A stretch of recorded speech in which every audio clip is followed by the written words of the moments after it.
Hi there, check out this clip taken from my latest conversation with Deb Fillman on the Engineering Politics Podcast number 41 titled Teachers Unions Exposed. You can get the full episode on my YouTube channel, or even better yet, by subscribing to my Locals community at engineeringpolitics.locals.com. And while you're on Locals, joining all of these wonderful communities made by independent creators, make sure to join Deb's Locals community at thereasonwelearn.locals.com.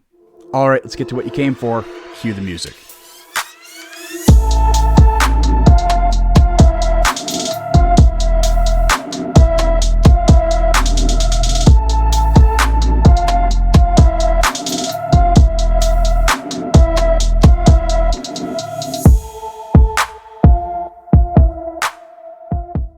I want to address this out of the blue.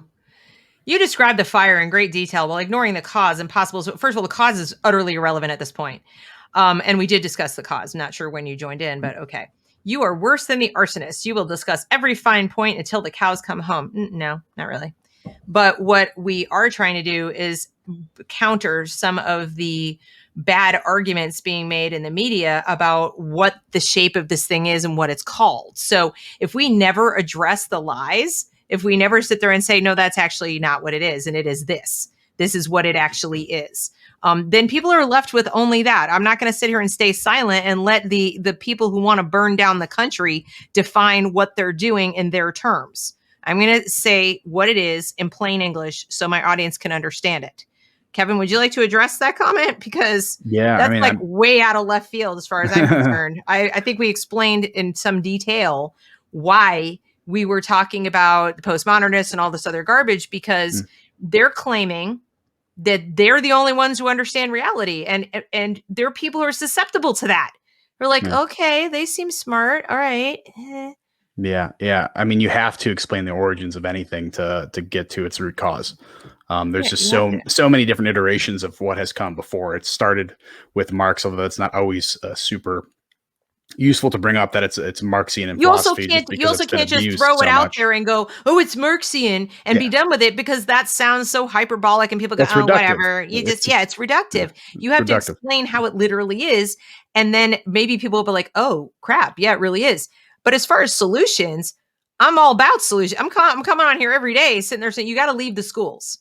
Because no, there isn't. If you guys are coming here from this moment forward, if anybody watching this is coming here expecting me to tell you how to take back your schools, go find a different channel, because you can't, because they weren't yours to start with. They're government schools. Let me say it again. They're government schools. Government runs them. Government and its union lobbyists that it funds and that it gets, I scratch your back, you scratch mine. They do a little dance. They are running the schools. They are deciding what your kids are learning. You can't take back that which was never yours. Your children are a marketable commodity for these people. They are tools. They are being used. You are being extorted. They're not yours to take back. If you want to take back something, take back your child. Your child belongs to you, at least for a little while longer. The longer you submit your child to the government system, the more likely they are to play their little in loco parentis game and literally take your child away from you, because they're already deciding that your views are insurrectionist and extremist and terribly dangerous. So the longer you oppose this and continue to send your kid into the lion's den, the more likely they will literally take your child from you, because guess what? They actually do have the power to do that increasingly. And every day that goes on, they have more of it. It's a lot harder to pull somebody into something than to put a wall up and keep them there if they're already there. So yes, you have power to take your kid back. That's your solution. You cannot take your school back. You can go to all the school board meetings you want. You can stand up there and be super brave and have people make videos of you. And you can speak eloquently against this horrible, toxic ideology. You can do all of these things and people will applaud while they sit on their sofa and go, oh yeah, you go, you do it. Oh, that's wonderful, as they send their kid back into the school. But you will not change a damn thing. You're not going to move the needle one single bit. My solution, you're not going to like. I know you're not going to like it, but it's leave. It is literally the only power you have. But guess what? It's a huge power, because they have nothing without your children. Without your children, they have no dollars. The funding is actually tied to butts and seats. So if you get as many of your friends as you can round up to just unenroll, even don't tell them you might come back. Do it for 6 months. Take a long vacation. Get a babysitter to watch your kids while you go to work. It would be less dangerous to their mental health and their intellectual development than sending them into that cesspool of hell. Okay?